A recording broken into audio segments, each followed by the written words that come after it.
이스라엘 나라가 통일 왕국을 이루어서 첫 번째 왕이 사울 왕입니다.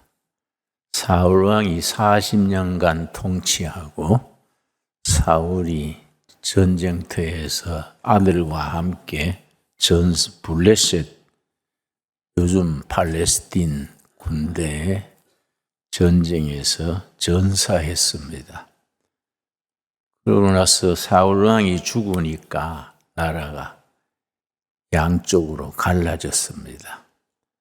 사울 왕 주위에 있는 기득권 세력, 사울 왕 치하에서 기반을 닦은 세력 한편이고, 새로운 시대를 맞으려는 다윗의 세력, 요즘 좌우 대립이 되듯이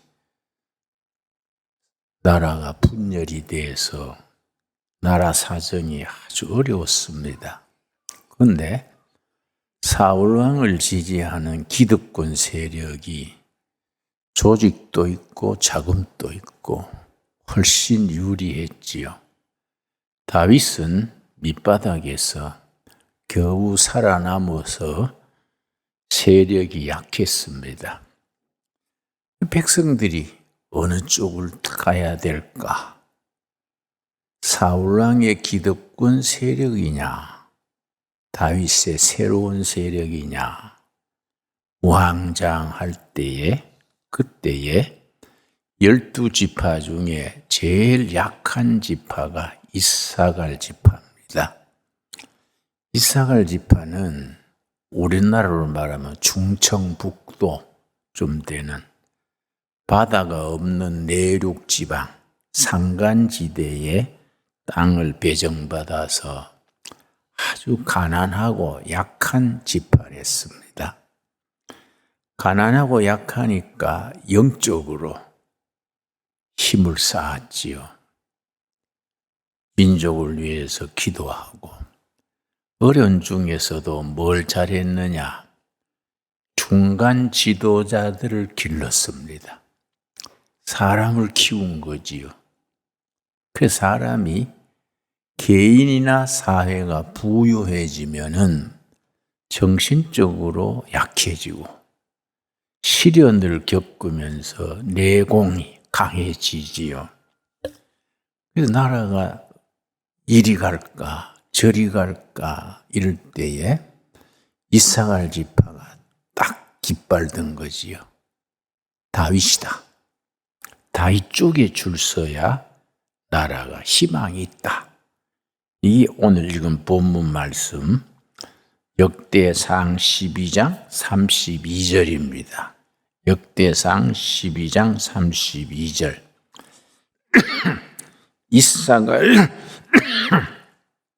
이사갈 자손 중에서 시세를 알고 시대의 흐름, 이 역사가 어떤 쪽으로 가야 된다.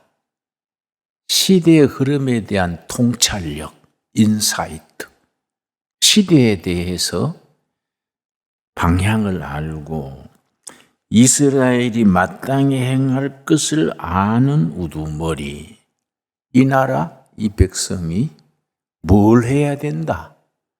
누구를 지도자로 모시고 어떤 방향으로 나가야 된다. 이걸 아는 중간 지도자 200명을 이사갈 지파가 제일 가난하고 열악한 환경에 있던 이사갈 지파가 200명의 지도자를 키운 거예요. 우리나라 국회의원이 300명입니다. 200명 그러면 어느 정도 규모를 알 수 있겠지요. 200명이니 그들은 모든 형제를 통솔하는 자며 국난의 시기에 이리 갈까 저리 갈까, 사울의 세력이냐 다윗의 신능 세력이냐, 국민들이 갈등을 할 때에 이사갈 지파는 그동안에 묵묵히 중간 지도자 200명을 키운 것이요. 200명이 딱 그 어려운 시기에 분명한 깃발을 들었습니다. 이들은 백성들에 대해서 영향력이 있는 중간 지도자, 모든 형제를 통솔하는 자며, 그 200명이 중간 지도자들이 깃발을 올린 거예요. 다윗을 선택해야 된다. 그래야 나라에 미래가 있다. 기득권 사울 세력은 부패하고 이기적이고 비전이 없다. 새로운 시대를 맞이하려면은 다윗이다. 이걸 분명히 선포하니까 중간에서 우왕좌왕하던 사람들이, 지파들이 맞아, 이사갈 지파 말이 맞다. 다윗 쪽이다. 그 여론이 그리 모인 거이지요. 그렇게 되니까 어떻게 되겠냐? 40절 말씀, 역대상 12장 40절. 또 그들의 근처에 있는 자로부터 이사갈과 스불론과 납달리까지도 나귀와 낙타와 노새와 소에다 음식을 많이 실어왔으니 곧 밀가루 과자와 무화과 과자와 건포도와 포도주와 기름이요 소와 양도 많이 가져왔으니 이는 이스라엘 가운데 기쁨이 있음이었더라. 이사갈 지파가 분명하게 시대가 나갈 방향을 딱 제시하니까 맞았어. 이사갈 지파 말이 맞다. 이사갈 지파를 중심으로 사람들이 모인 거예요. 오면서 건포도도 가져오고 빵도 가져오고 잔치판이 벌어진 거지요. 그러니까 중요한 건 마지막 구절이지요. 이스라엘 가운데 기쁨이 있었다. 그러니까 부자가 돼서 기쁜 게 아니라 결례와 백성이 나갈 방향을 분명히 알게 되니까 뭉치는 거예요. 기쁨이 있은 거지요. 성경은 옛날에 쓰여진 성경이지만은 지금 우리들에게 교과서입니다. 교과서. 지금 우리 시대에도 선택을 해야지요. 다윗의 사울의 기득권 세력이냐, 다윗의 새로운 세력이냐. 우왕좌왕할 때 이사갈이 분명하게 시대의 방향을 알고 백성이 마땅히 해야 할 바를 알고 중간 지도자 200명이 각계각층에서 방향을 제시하니까 축제가 벌어진 거지요. 그러니까 이스라엘 가운데 기쁨이 있음이었더라. 오늘 우리 시대에 주시는 교과서 같은 말씀입니다. 기도하겠습니다.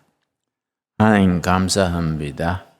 오늘 우리가 또 낮 예배를 마치고 오후 예배에 좋은 감독 김덕영 감독 모시고 좋은 영화 이야기로 서로 좋은 교훈을 나눕니다.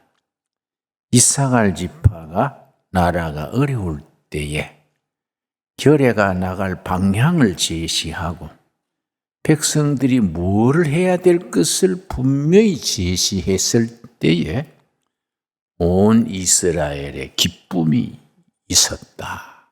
축제가 열렸다. 이 말씀 잘 마음에 새기게 하여 주시옵소서. 예수님 이름 받들어 기도드렸사옵나이다. 아멘. 오늘은 나는 조연이고 엑스트라고 주연 김덕영 감독이 나오겠습니다. 예, 나와서 건국 전쟁 영화에 대한 여러 가지 이야기 또 간증 그렇게 자유롭게 전하겠습니다. 어디 계시죠? 나와주세요.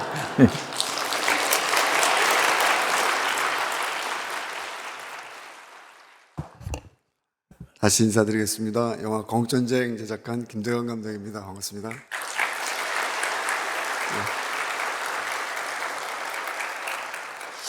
오늘 이렇게 아름다운 그 교회에서 또 존경하는 김준영 목사님 이 말씀을 듣고 이렇게 제가 이곳 사실 강대상에 이렇게 쓴다는 것도 사실 저로서는 굉장히 좀 어색하고 어울리지 않는 일이지만 그래도 아까 말씀하신 것처럼 워낙 어렵고 힘든 또 시기이기도 하고 나라가 또 위기에 처해 있는 시기이다 보니까 건국전쟁 관련해서 건국전쟁을 만든 사람 입장에서 이거를 왜 만들었고 또 이걸 만드는 과정에서 어떠한 참 그 기적적인 일들이 있었는지에 대해서 여러분들에게 말씀을 드리는 시간을 좀 갖도록 하겠습니다. 먼저 건국전쟁 보신 분 혹시 손 좀 잠깐만 들어봐 주시겠습니까? 거기다 보셨네요. 예, 대단하십니다 여기. 예. 세 분 보셨어요? 감사합니다. 어떠셨어요? 건국전쟁 보시고? 그랬어요? 네. 아이들한테, 예. 여러분들이 이렇게 생각하시는 것들이 사실은 제가 간절히 꿈꿨던, 건국전쟁을 만들면서 꿈꿨던 이야기입니다. 그래서 지금 오늘 아침에 집계를 보니까 113만 3천 명이 봤더라고요. 그러니까 사실은, 네, 감사합니다. 엄청난 숫자예요. 네. 감사합니다. 다큐멘터리는 사실은 극장에서 이렇게 조금 딱딱하다는 생각이 있어서 그 영화하고 달라서 100만 명을 돌파하는 거는 정말 기적 같은 일입니다. 보통 한 5만 명, 뭐 정말 잘해도 한 10만 명 정도 그렇게 이제 관객들이 오는데 이 영화가 정말 기적처럼 오늘 아침 현재 113만 명이라는 놀라운 관객 동원을 이뤘습니다. 저는 이것은 제가 했다고 생각하지 않고요. 저희 영화를 위해서 많이 애써주신 많은 분들 그리고 이런 표현이 적당할지 모르겠지만 신앙심도 사실 깊지 않은 저를 이렇게 이용해서 도구로 쓰시고 대한민국을 정말 사랑하시면서 대한민국이 올바로 이렇게 바뀌기를 원하시는 하나님의 뜻이라고 저는 생각을 합니다. 네, 감사합니다. 사실 굉장히 이 자리가 사실은 그래서 어색해요. 저는 강대상에 이렇게 제가 쓸만한 사람이 아니다 보니까 뭐 신앙심이 깊어서 교회를 열심히 다니지도 않고 그랬는데 근데 신기한 거는 이 영화를 만들면서 그리고 사실은 작품이 하나가 더 있습니다. 김일성의 아이들이라는 작품 혹시 들어보셨는지 모르겠어요.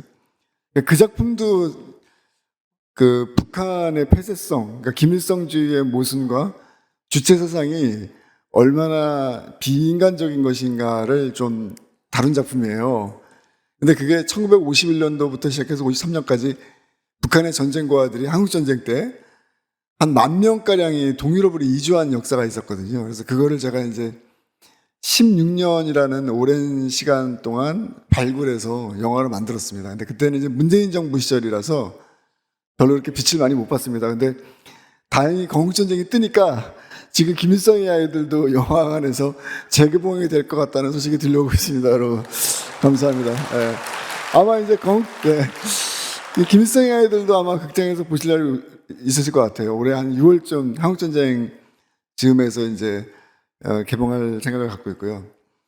근데 제가 김일성의 아이들도 그렇고 이 건국전쟁도 그렇고 정말 뭐라고 한마디로 정의할 수 없는, 말씀드릴 수 없는 정말 특별한 일들이 굉장히 많았습니다. 그래서 저는 요즘 이거를 제가 교회에 왔을 때는 일반 사람들한테는 이런 얘기 잘 안 하는데 그래도 교회에 왔을 때는 저는 보통 이렇게 신앙심이 생기는 여러 가지 이유가 있지 않습니까? 근데 뭐 사업에 실패했다거나 또는 몸이 좀 아프거나 하면서 이제 구원을 받고 신앙생활을 열심히 하는 분들이 많이 계신데 저는 참 특이하게도 영화로 통해서 구원을 받은 것 같아요.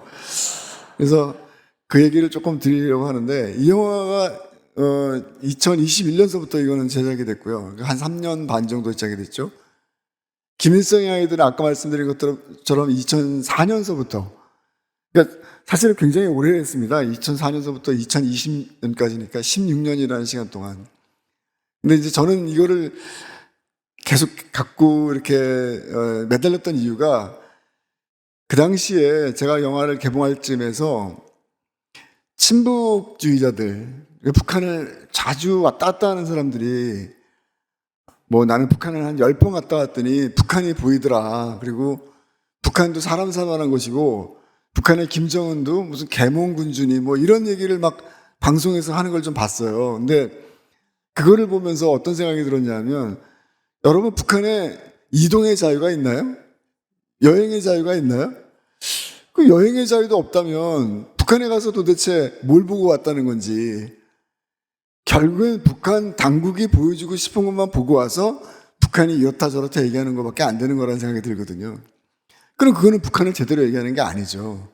한반도에서의 이 민족 모습, 남과 북의 이 모습만큼 중요하고 또 우리의 삶을 갖다가 규정짓는 이러한 중요한 모순이 어디 있습니까? 근데 이러한 중요한 모순을 우리가 이야기하면서 정말 피상적으로 본 것만을 가지고 이야기하는 사람들이 굉장히 많았어요. 특히 문재인 정부 시절에. 그래서 저는 이 영화를, 그러니까 김일성의 아이들을 왜 만들었냐면, 북한이 어떤 사회인지를 좀 제대로 알아야 되겠다. 근데 북한을 아무리 다녀왔다 하더라도 북한 사회를 제대로 인식할 수가 없지 않습니까? 그런데 2004년도에 아주 우연한 게, 지금 말씀드렸던 북한의 아이들이 10,000명가량 동유럽으로 이주했다는 역사를 알았어요. 아이들이 10,000명 정도 이주하니까 북한, 예를 들어서 그러니까 교육, 정치, 경제, 문화, 사회, 모든 북한의 시스템들이 바깥으로 튀어나왔습니다. 동유럽 곳곳에. 그래서 루마니아, 폴란드, 체코, 헝가리, 불가리아 할 것 없이 이 동유럽 나라들의 학교가 만들어지고 기숙사가 만들어진 거예요. 말 그대로 작은 북한이 만들어진 겁니다. 동유럽에.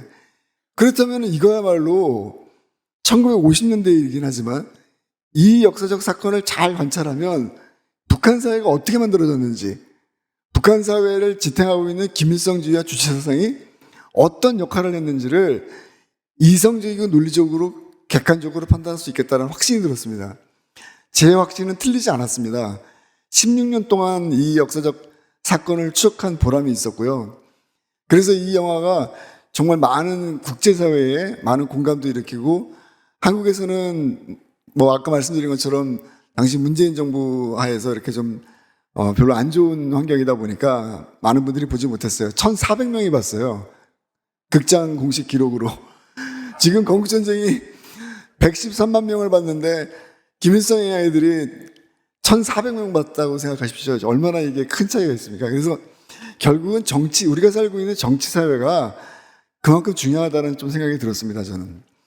근데 아마 제 강연 몇 번 온라인으로 보신 분들이겠지만, 이 영화를 만들면서 너무 신기한 일들을 많이 경험한 거예요. 도저히 인간의 힘과 인간의 논리로는 설명할 수 없는 그런 정말 기적 같은 체험들이 너무나 많았습니다. 대략 한 10개 이상 되는 체험들이 있었는데요.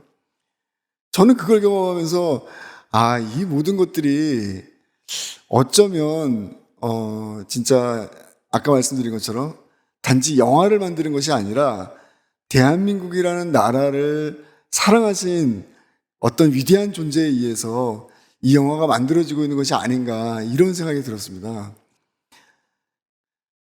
제가 여러분들 궁금해하실까봐 한두 가지만 좀 설명을 드릴게요. 여러분 혹시 상고대라는 단어 아세요? 상고대라고. 그게 뭐냐면요, 이슬이 얼어서 갑자기 급냉해갖고 눈과는 다른 결정체를 보이는 굉장히 아름다운 결정체입니다. 그게 상고대인데요. 폴란드에서 제가 숨겨진 숲이라는 거대한 숲을 지날 때, 제가 정말 아름다운 상고대 장관에 갔다가 제가 촬영을 할 수 있었거든요. 근데 그거는 정말 기적적인 일이었다고 생각이 드는 게, 영화가 끝난 다음에 폴란드 영화 감독이 저한테 연락이 왔어요. 이메일로. 저희 영화 김일성의 아이들 나중에 보시면 알겠지만, 그 지금 눈 덮인, 눈이 아니라 상고되었는데 이슬이 얼어서 만들어진 아름다운 그 장관인데, 그 장면을 폴란드 사람이, 나는 그 폴란드 지역에 살고 있는데 당신 도대체 이거 어디서 찍었냐고 물어보는 거예요, 폴란드 사람이. 그래서 폴란드 사람이 저한테 물어보니까 좀 얼마나 웃기겠습니까, 제가. 그래서 어느 지역에 가서 찍었다. 그랬더니 이 사람은 자기는 거기서 30년을 살고 있지만 한 번도 그런 광경을 본 적이 없다는 거예요. 그래서 제가 왜 이런 말을 할까 하고 알아보니까 이게 정말 기적 같은 일이었던 거예요. 그러니까 이슬이 갑자기 얼어서 눈처럼 변했다고 생각해 보세요. 이게 눈이 쌓인 거하고는 너무나 다른 굉장히 아름다운 모습이에요. 나중에 영화 보시면 아시겠지만. 근데 이 상고대는요, 20분 정도밖에는 버티질 못해요. 해가 뜨면 다 녹아버리는 거예요.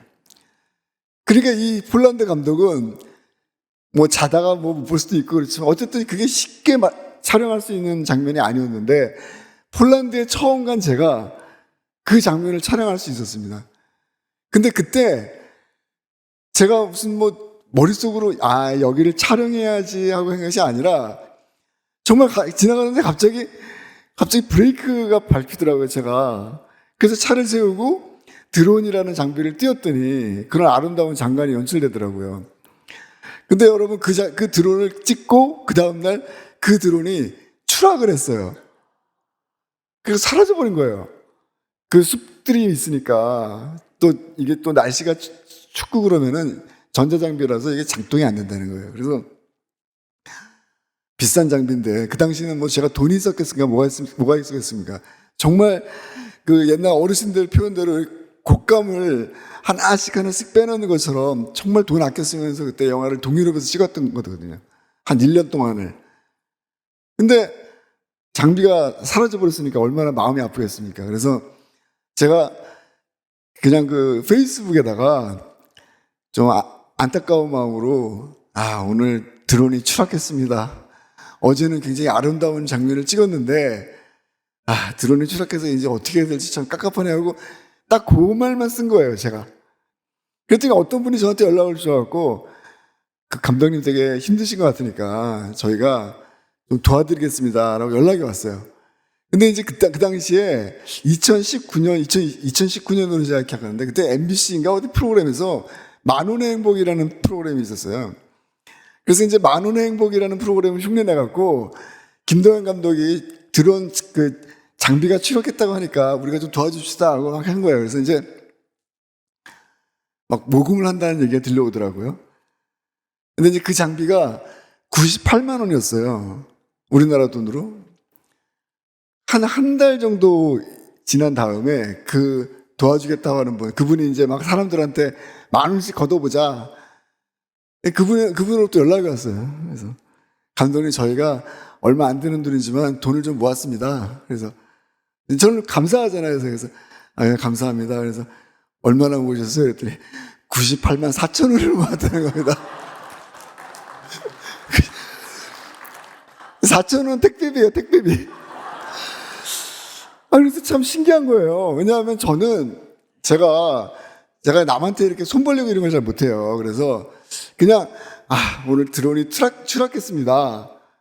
그 얘기만 했지 이게 값이 얼마고 뭐 이런 얘기를 한 적이 없거든요. 근데 98만 4천 원이 모인 거예요. 드론 값이 98만 원인데 4천 원이 택배비죠, 그러니까. 그래서 속으로 참 신기하다. 물론 그 이전에도 참 이런 비슷한 신기한 일들을 많이 경험을 했는데, 그래서 이제 어쨌든 기쁜 마음에 제가 그 당시에 이제 동유럽을 계속 취재하다 보니까 아이슬란드라는 곳 아세요? 저 북쪽에 있습니다. 그 아이슬란드라는 곳에 한 달 정도 그때 그 시기에 초청 교수로 거기서 이제 아이슬란드에 있는 대학교에 강의를 할 때가 있었어요. 그래서 그때는 이제 아이슬란드에 있었던 거예요. 그 메일을 받았을 때. 근데 문제는 이제 이걸 받아야지가 제가 또 촬영을 할 수 있는 거 아닙니까? 그 장비를. 그분들이 준 돈을 가지고. 그래서 이제 그거를 감사한 마음으로 이제 받고, 제가 그 이제 장비를 산 곳, AS죠, 일종의. 왜냐하면 이제 한번 내가 떨어졌다 하더라도 뭐 수리를 하거나 다시 반품을 하거나 이럴 땐 이렇게 저렴한 비용으로 할 수 있으니까. 그래서 이제 그게 이제 중국 업체예요. 그래서 돈을 보낸 다음에 98만 4천 원을 보낸 다음에 이제 받기로 했는데, 그때 전혀 몰랐어요. 이게 그 업체에, 드론 업체에 정책이라는 게 있대요. 그래갖고 산 곳으로 보낸다는 거예요. 그러니까 제가 아이슬란드에 있지 않습니까? 저는 제가 받을 수가 없는 거예요. 그렇게 많은 분들이 소중하게 만 원씩 모아갖고 드론을 갖다가 이제 다시 샀는데, 돈을 지불했는데도 불구하고 그 드론이 한국으로 가는 거예요. 한국으로. 왜냐하면 제가 출발할 때는 한국에 있었기 때문에. 그러면 이건 받을 수가 없는 거 아닙니까? 또 한국에 또 아는 사람도 별로 없고, 저희 집사람하고 둘이서 영화를 찍겠다고 이제 가방 7개를 어떻게 트렁크를 만들고 왔기 때문에 모든 걸 다 이제 철수를 한 상태라서 난감한 거예요. 이 어떻게 받아야 되나. 그래서 이제 고민을 하고 있는데, 그날 막 고민한 날, 그러니까 이 드론이 아이슬란드에서는 받을 수가 없고 한국으로 보낸다라는 얘기를 딱 들은 날, 막 고민을 하다가 이걸 어떻게 받지 않고 막 이메일로 막 적어서 사람들한테 받을 수 있는 사람들 좀 도와달라고 했는데 아무도 없는 거예요. 왜냐하면 이게 아이슬란드가 되게 먼 곳이잖아요. 우리하고 가까운 곳이 아니지 않습니까? 그렇게 고민을 하고 있는 그날 밤에 한 5, 6년 만에 대학교 후배가 전화를 줬어요, 저한테. 5, 6년 만에. 카카오톡 전화 아시죠? 요즘 카카오톡으로 전화가 다 되잖아요. 그 전화를 주더니 후배가 갑자기, 저는 이제 이걸 어떻게 드론을 받을까 고민을 한참 막 하고 있었던 데니까, 그 5, 6년 만에 전화 온 그 후배가 뭐 목소리가 들려오겠습니까? 그냥 뭐 건성건성 대답을 했죠. 뭐 사실은 말은 못하고. 그래서 선배님 뭐 잘 계시냐 뭐 이렇게 물어보고, 뭐 그 친구가 사진을 하는 포토그래퍼였어요. 그래서 이제 뭐 이런저런 얘기하다가 뭐 선배님 뭐 별일 없으시죠? 그러는 거예요. 그래서 아니 뭐 그냥 별로 안 좋은 일이 좀 있다 말은 못하고 그랬는데, 그래서 이제 제가 이제 뭐 귀찮으니까 사실은 이거 빨리 드론을 받을 사람을 찾아야 되니까, 그래서 빨리 끊으려고. 그래서 그래서 너는 잘 지내? 그래서 뭐 너는 뭐 하고 지내냐? 그랬더니 이 친구가 갑자기 저 내일 아이슬란드 가요. 그러는 거야. 촬영하러 아이슬란드를 간다는 거예요. 남들이 들으면 이거 거짓말이라고 생각할 것 같아요. 그죠? 교회에서 거짓말할 수 있습니까, 제가? 아니, 너무 놀란 거예요, 제가. 그러니까 이 드론을 어떻게 받을까 고민을 막 하고 있는데, 그래서 그냥 건성건성 대답을 하고 있는데 5, 6년 만에 후배가 전화를 와갖고 선배님 안녕하세요 뭐 이런저런 얘기하다가 선배님 전 내일 촬영하러 아이슬란드로 가요 이렇게 얘기하는 거예요. 그래서 제가 그 후배한테 야 미안하지만 어디 가서 그 드론 받아가지고 좀 갖고 올라 했더니 그러지요 뭐 그래갖고 그 아이슬란드까지 그 친구가 갖고 온 거예요. 이런 일이 한두 가지가 아닙니다. 사실은 이 영화가 건국전쟁도 그렇고 김일성의 아이들도 그렇고 또 앞으로 제가 만들 영화가 제가 죄 짓지만 않는다면 이런 기적들은 계속 일어날 것 같아요. 정말로 딴짓만 하지 않는다면. 네. 그래도 여기가 교회니까 이런 얘기해서 여러분들이 같이 박수 쳐주고 아멘 하지, 딴 데서 하면은 아마 저 사람 사기꾼이라 그럴지도 몰라요. 그죠? 아니 눈꽃만큼도 거짓말이 없어요. 있는 그대로 말씀드리는 거예요 지금. 그래서 뭐 하여튼 잘 받았습니다. 잘 받고 촬영도 잘하고.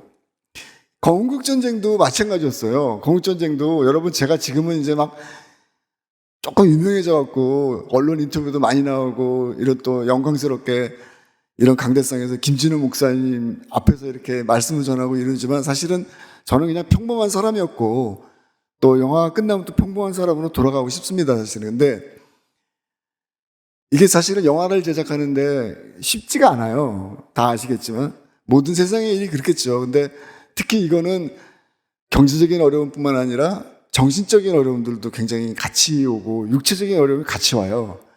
모든 세상사의 어려움들이 같이 오기 때문에 영화를 만드는 과정이 사실 그렇게 쉽지는 않은데 그만큼 또 가치로운 일이겠죠. 근데 건국전쟁 역시도 마찬가지였습니다. 처음에 출발할 때 주변에서 건국전쟁, 그러니까 김일성의 아이들로 저희가 경제적으로 엄청나게 손실을 봤어요. 그렇지 않겠습니까? 16년 동안이나 영화를 시작했는데 1,400명이 극장에 왔다고 생각해 보세요. 그럼 뭐 완전히 쫄딱 망한 거죠. 그래서 그것 때문에 이제 뭐 이렇게 현금화 시킬 수 있는 재산들을 다 뭐 별로 그렇게 재산이 많지도 않았지만 이렇게 했는데 굉장히 타격이 컸죠. 그러니까 사실. 근데 이제 건국전쟁을 지금은 이제 건국전쟁이 이렇게 떠갖고서는 다들 인정받고 그러지만 2021년도 그러니까 김일성의 애들이 끝나고 건국전쟁을 만들겠다고 결심하던 그 시기에 중간에 시기가 있지 않겠습니까? 나 고민하던 시기에 그때는 저한테 다 와서 제 손을 잡고 이미 거덜났는데 또 거덜날라 그러냐, 거덜날 재산도 없는데 왜 또 그러냐 하면서, 왜냐하면 그 당시에는 이승만 대통령의 지금과는 너무나 다른 분위기였습니다. 아시는 것처럼 2021년도에. 그래서 뭐 근데 제가 좀 이제 잘하는 것 중에 하나는 한번 결심을 한 거는 잘 포기를 하지 않는 거는 잘하는 것 같아요. 그래서 그때도 결심을 한 이상 한번 끝까지 가보겠다 하고 이제 했는데 정말 어렵게 그 경제적으로도 그렇고 제작비가 없다 보니까 힘겹게 이제 영화를 만들러 떠났습니다. 근데 저희가 이제 제 영화 보시면 알겠지만 스텝 스크롤의 마지막에 제 이름만 계속 나오잖아요. 어떤 사람이 참 욕심도 많다 그러는데 욕심이 많은 게 아니라요. 사람을 못 구한 거예요. 제가 다 해야 됐기 때문에. 왜냐하면 다른 사람을 쓰면 돈이 많이 들잖아요. 또 이게 또 자경화된 이 문화예술계에서는 사람을 쓰는 것도 쉽지가 않아요. 촬영 감독 하나 구하기도. 그래서 어렵게 시작했는데 건국전쟁도 마찬가지로 처음 취재를 샌프란시스코에서 시작을 했거든요. 그래서 샌프란시스코에서 어렵게 이제 뭐 취재를 시작하고 있는데 저는 워싱턴에 한국전쟁 기념관이 있는 건 알았거든요. 기념비가 있는 거 크게 조성되어 있습니다. 워싱턴 DC에. 샌프란시스코에도 한국전쟁 기념비가 있더라고요. 그래서 좀 특이하다 해갖고, 왜냐면 우리 한국전쟁은 굉장히 중요한 부분이기 때문에, 그래서 그 6.25 한국전쟁을 좀 어쨌든 다뤄봐야겠다는 생각으로 거기를 갔죠. 정말 샌프란시스코의 지도를 보고서는 아무도 모르더라고요, 거기를. 샌프란시스코 주민들도. 물어 갔는데, 그게 처음 카메라를 켠 날이었습니다. 그날이. 샌프란시스코에서 처음으로 현지에서 카메라를 켜고 본격적인 촬영을 시작하는 날이었어요. 갑자기 한국말이 들려오는 거예요. 인적도 없는 곳에서. 보니까 한 70 정도 되시는 어떤 할머니 한 분이, 나이 드신 할머니 한 분이 계시더라고요. 한국 사람이었던 거예요. 그래서 그분이 거기 또 자제분들과 같이 오신 거예요. 그래서 저는 그냥 본능적으로 한국말이 들려오니까 그냥 안녕하세요 이제 인사를 했더니 그분들 이제 반갑게 맞아주시더라고요. 근데 알아보니까 한국전쟁 기념비가 조금 떨어진 샌프란시스코에서 좀 북쪽에 있는 소살리토라는 곳에서 사시는 분인데 휴일을 맞아갖고 그냥 돌아가신 남편 생각도 할 겸 해갖고 이렇게 오셨다고 하더라고요. 근데 그분이 어떤 분이었냐면은 그분의 아버님이 한국전쟁 때 목사님을 구해주신 분이었대요. 네. 그래서 그 목사님이, 여러분 그거 아시죠? 한국전쟁 당시에 또 북한군이 인민군이 퇴각할 때 많은 사람을 죽였습니다. 학살을 했어요. 근데 누구를 죽였는지 아세요? 기독교인을 죽였습니다. 대전도 그렇고 함흥에서도 그렇고. 강화도에 사시던 분인데 아버님이 목사님 한 분을 숨겨주셨다는 거예요. 그랬는데 그렇게 해서 살아나신 그 목사님이 지금 그곳에다 다시 교회를 만들고 지금은 엄청나게 큰 교회로 발전했다. 제가 교회 이름을 까먹었는데 그 말씀을 하시더라고요. 그러니까 굉장히 특별한 분이 그날 오신 거예요. 그 자리에. 어떻게 보면은 제가 섭외를 해서 그런 분을 모셔야 되는데 그냥 그분이 제 발로 걸어오신 거예요, 거기를. 저는 그날 거기 가서 만났고, 그리고 며칠 있다가 워싱턴 DC를 또 이동을 했는데 그날도 굉장히 추웠던 날로 기억하고요. 근데 그날 또 어떤 나이 한 80 되시는 어르신이 그 한국전쟁 기념비 앞으로 쭉 걸어오시더라고요. 근데 그분도 나중에 알고 보니까 한국전쟁 참전 용사였던 거예요. 그래서 이제 제가 이 말씀을 왜 드리냐면은, 야, 참 저는 영화 참 쉽게 시작한다. 그냥 곳곳에서 그냥 인터뷰할 사람들을 이렇게 뭐라 그러니까 갖다 이렇게 모시고 오는 거죠. 어떻게 보면은 제가 하는 게 아니라. 그래서 이런 것들이 영화 건국전쟁을 만들면서 제가 참 신기하게 경험했던 일들이 아니었나 이런 생각이 좀 듭니다. 그래서 저는 이제 죄 짓고 못 살아요. 이 영화를 만들면서 이런 좀 특별한 경험들을 하는 사람이 그렇게 많지는 않겠다 이런 생각이 들고, 그리고 결과적으로 이번에 건국전쟁도 여러분 아시는 것처럼 세상을 조금 바꿔놓지 않았습니까? 어떤 분이 그 말씀 하시더라고요. 대한민국에서 하루하루 숨쉬는 공기가 달라졌대요. 여러분 좀 그런 거 느끼십니까? 예.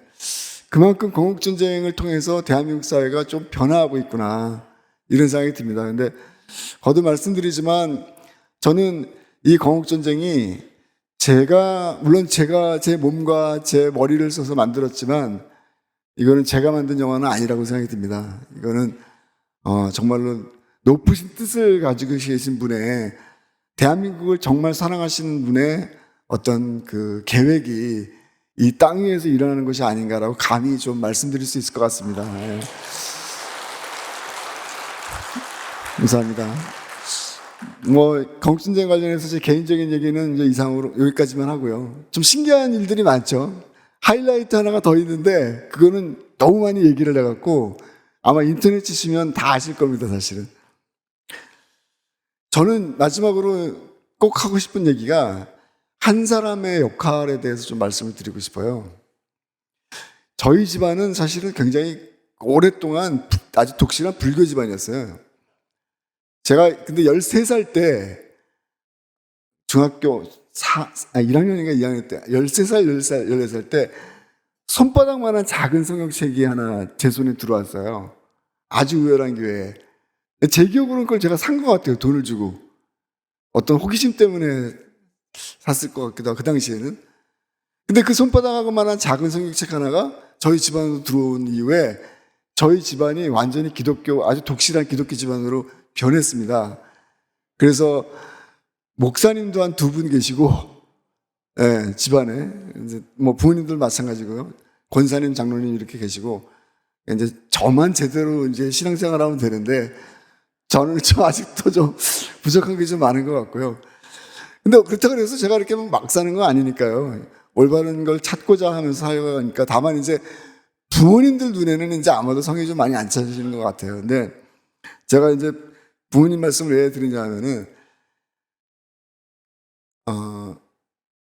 저희 어머님이 새벽 기도를 40년 동안 하신 분이에요. 아침 새벽에 4시쯤. 저는 사실 그게 너무 싫었어요, 솔직히.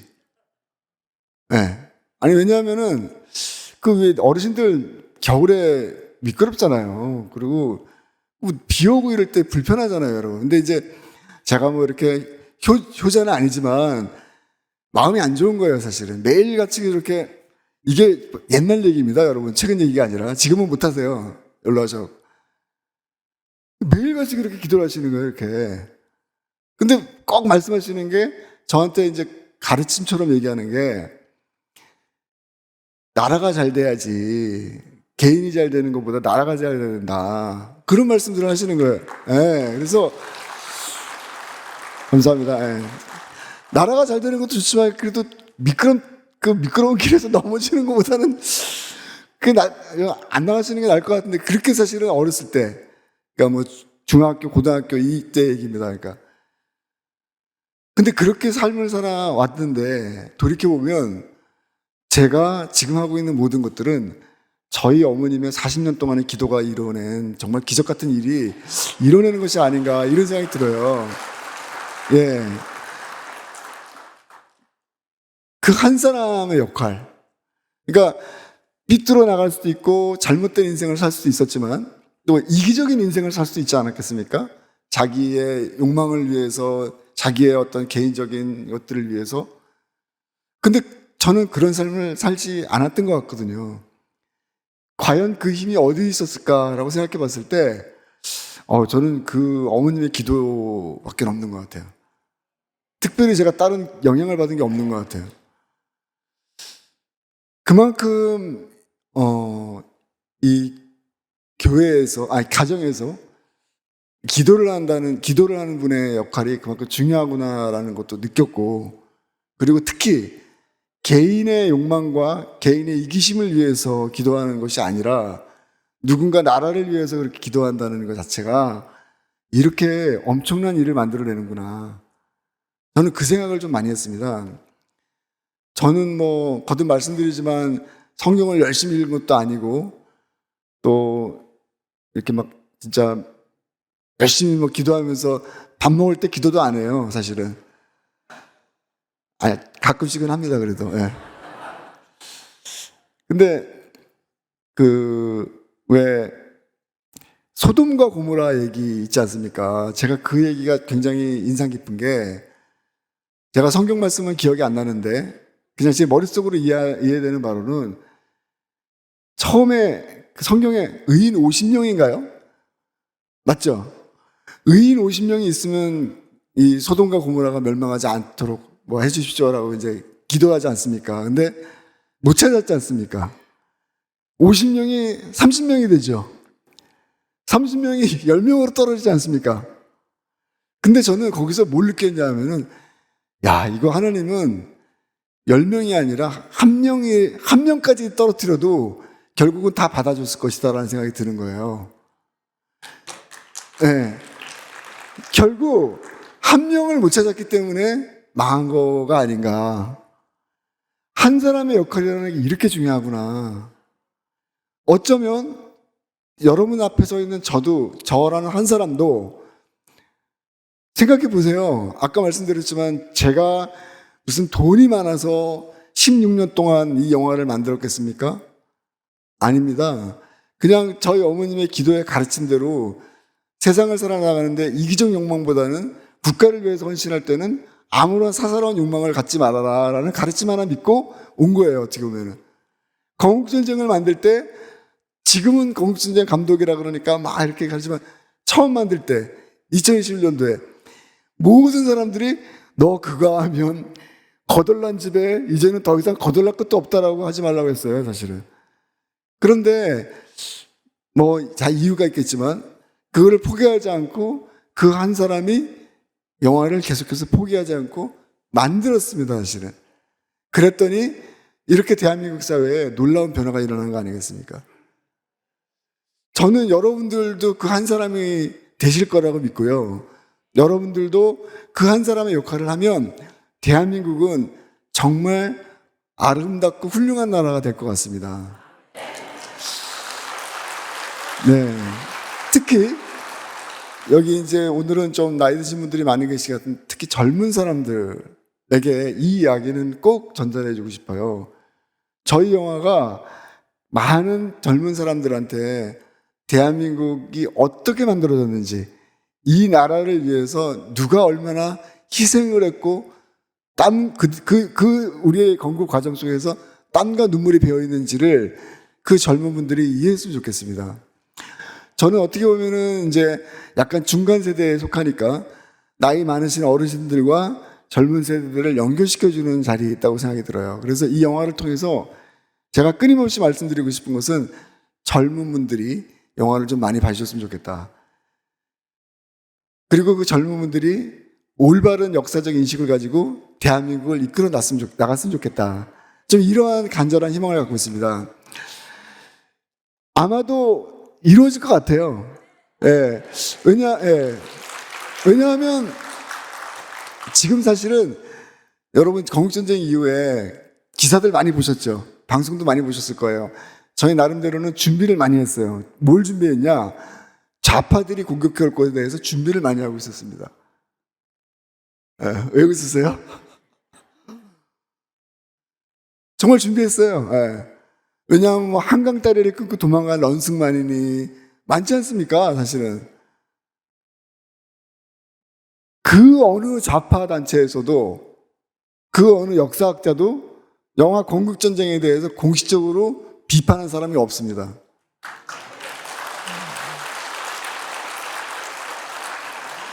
이거는 굉장히 중요한 겁니다, 여러분. 그동안 좌파들이 얼마나 많이 대한민국 역사를 왜곡시켰습니까? 이승만 대통령을 무슨 뭐 하와이 갱단의 갱스터라고 부르기도 했고, 젊은 여자랑 놀아난 플레이보이라고까지 비아냥거린 사람도 있습니다. 다 거짓말이죠, 그거. 전혀 사실도 아닌 것들을 가지고 그렇게 조작을 하고 날조를 했습니다, 역사를. 그랬던 사람들이 이 영화를 봤으면 뭔가 한마디라도 해야 되죠, 사실은. 안 그렇겠습니까? 이 사람들이 한마디도 안 하고 있어요, 지금. 한마디도 안 하는 게 아니라 한마디도 못 하는 거겠죠. 그렇지 않겠습니까? 왜냐하면 이것이 사실이니까. 저는 그렇게 생각합니다, 솔직히. 유튜브 학원 강사했던 황현필이라는 사람이 얘기하고 그런 거는 사실은 값어치도 없는 거예요. 왜냐하면 그 사람은 역사학자도 아니고 아는 것도 제대로 없고 이미 많은 사람들이 지금 아주 통렬하게 지금 반박을 하고 있고 비판을 하고 있지 않습니까, 여러분? 근데 이제 저는 역사학계에서 좀 더 진지한 문제제기가 있을 거라고 예상을 했어요. 역사학자들은 좀 다르지 않습니까? 단 한 명의 역사학자도 건국전쟁에 대해서 말을 못하고 있어요. 그만큼 건국전쟁, 여러분들이 보신 건국전쟁, 여러분들이 직접 영화관에서 보신 건국전쟁은 뭐 완벽했다는 뜻은 아니지만 적어도 좌파 역사학자들이 거짓말한 것은 다 거짓말이라고 확증시킬 수 있을 만큼 정확한 논리와 객관적 자료에 의해서 만들어졌다는 걸 꼭 말씀드리겠습니다. 여러분들이 보신 것이 사실이고 여러분들이 보신 것이 진리예요. 그렇기 때문에. 그렇다면 이 진리의 빛이 대한민국 곳곳으로 퍼져나가게 해야 되겠죠. 그것은 감독 혼자만 할 수 있는 일이 아닙니다. 거듭 말씀드리지만 한 사람 한 사람의 역할, 여러분들의 역할이 이때부터 필요합니다. 아까 처음에 이 강대상에 오르기 전에 여러분들과 같이 동영상 하나를 봤어요. 제가 만든 거거든요. 기억나시죠? 그게 사실 만든 이유가 LA에 계신 분들이, LA 교민들이 영화를 보시고 너무 감동을 받고 이승만 대통령에 대해서 너무 죄송해서 그 LA에 있는 분들이 한 30-40명이 비행기표를 끊어서 하와이까지 날아간 겁니다. 마지막에 보이시죠? 어떤 목사님이 막 기도하고 이승만 대통령 동상 앞에서 기도하는 거 기억나시잖아요. 방금 전에 보신 거. 그거를 제가 받았어요. 근데 너무 눈물 나더라고요, 그게. 야, 저분들은 얼마나 저 마음이 안타까웠으면 또 감사했으면 LA에서 하와이까지 가까운 거리가 아니지 않습니까? 그 많은 사람들이 비행기표를 끊어서 이승만 대통령 동상까지 가서 참배를 하고 기도를 하고 그의 상처난 영혼을 위해서 기도를 했을까. 그날 밤에 제가 그 동영상을 받고 하와이에서 제가 받았거든요, 그거를. 잠이 안 오더라고요. 그래서 다시 이제 요즘 사실 바쁘긴 한데 영상을 하나 만들었습니다. 그래서 그 영상이 아까 여러분들이 보신 그 영상이에요. 그래서 음악을 뭘 쓸까 하다가 음악 기억나세요? 오래간만에 제가 찬송가 썼어요. 이게 사실은 이승만 대통령도 크리스찬이고 또 이 안에 있는 모든 많은 것들이 이제 기독교적인 사상을 담고 있지만 너무 이렇게 기독교 얘기하면 또 안 되거든요, 사실은. 영화는. 왜냐하면 국민들 모두가 봐야 되기 때문에 또 국민들 모두가 공감해야 되는 거 아닙니까? 그래서 사실은 찬송가 하나도 안 썼는데 그동안에 그 영상에는 제가 찬송가를 썼어요. 네. 어머니 생각도 많이 나고 그 어머님이 제일 좋아하셨던 찬송가였기도 하고 그래서 괜찮았죠 여러분? 네. 그래서 감사합니다. 그 영상 보시고 많은 분들이 또 같이 눈물 흘려주시고 감동해 주시고 공감해 주시면서 우리가 지금 어떤 상황에 놓여져 있는지 우리가 무엇을 해야 될지에 대해서 같이 고민해 주시는 분들이 많이 늘어나고 있습니다, 여러분. 어쨌든 그 영상을 통해서 그 영상을 제가 왜 말씀드리냐면은 맨 마지막에 기억나시는지 모르겠어요. 사실 그것 때문에 너무너무 지금 한편으로는 고민이 많습니다, 제가. 그 얘기만 하고 마치도록 하겠습니다. 맨 마지막에 이제 이 영화가 지금 현재 112만이라고 적혀 있을 거예요. 3월 8일 현재니까. 이 영화는 현재 영화 건국전쟁 현재 112만 명의 관객을 돌파했습니다. 건국전쟁은 200만 고지를 향해서 나아가고 있습니다. 이렇게 말씀드렸어요. 근데 사실은 우리의 상황은 그렇게 녹록하진 않습니다. 제가 왜 숫자 별로 좋아하지도 않고 숫자에 연연하지 않을 것 같은 사람이 왜 숫자에 말씀을 드리냐? 대한민국 영화사에서 가장 지금 정치인의 영화로서 높은 고지에 올라 있는 사람은 노무현 대통령입니다. 저는 영화 처음 만들 때부터 또 100만을 돌파한 순간서부터 이승만 대통령이 노무현 밑에 들어가서는 안 된다. 네. 정치적 역량으로 보나 그 정치인이 대한민국에 남겨오는 유산으로 보나 노무현 대통령 밑에 이승만 대통령이 자리해서는 안 됩니다.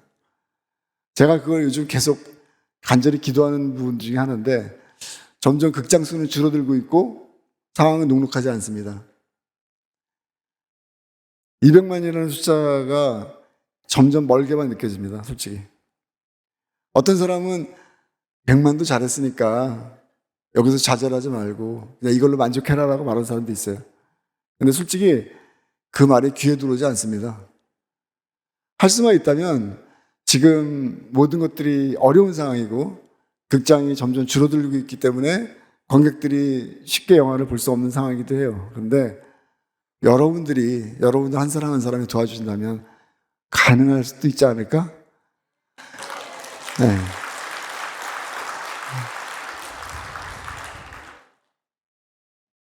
죄송합니다. 갑자기 눈물 날라 그러네. 불가능한 숫자이긴 합니다, 사실은. 근데 한 번 더 도전해보고 싶어요. 네.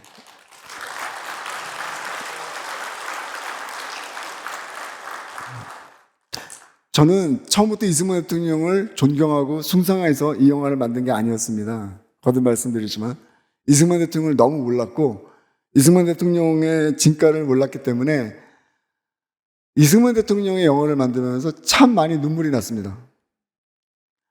제가 요즘 그런 말 해요. 관객들은 극장에서 영화를 보고 눈물을 흘리는데 사실 영화를 만든 감독은 영화를 만들 때 조용히 편집실에서 울었다. 너무 비참했어요, 제가. 대한민국에서 고등교육을 받았다고 하는 사람이 이렇게 대한민국의 역사를 몰랐다는 게 너무너무 부끄럽고 죄송하고 대한민국을 정말 사랑했던 사람이 누구였는지도 몰랐다는 사실이 비통할 정도로 안타까웠습니다. 저는 이것이 관객들과 제가 한 마음으로 만나는 지점이라고 생각이 듭니다. 그리고 이것은 대한민국 모든 사람들이 같이 가져야 될 마음이라고 생각이 듭니다. 이 마음이 같이 우리가 공유할 수 있어야지 정말 대한민국이 올바른 나라로 발전할 수 있을 거라고 생각이 들고요. 1945년 해방이 됐을 당시 지도를 거꾸로 놓고 봤을 때 정말 북한으로부터 시작해서 그 넓은 중국 공산당 그리고 지금은 힘이 약해졌지만 그때는 중국 공산당보다 힘이 셌던 스탈린의 소비에트 공산주의 이 거대한 붉은 공산주의 세력에 정말 어떻게 보면 한반도에 나머지 반쪽 눈곱만큼도 안 되는 그 작은 땅을 지키기 위해서 난 대통령이 정말 최선을 다해서 노력했습니다. 그거를 70년 동안 잘 몰랐다는 것이 너무나 안타깝고, 그것을 우리 아이들과 잘 모르는 사람들한테 여러분들이 꼭 전달해 주셨으면 좋겠습니다. 그것이 이 영화가 갖고 있는 메시지라고 생각이 듭니다. 네, 여러분 감사합니다. 네, 나중에 또 뵙겠습니다.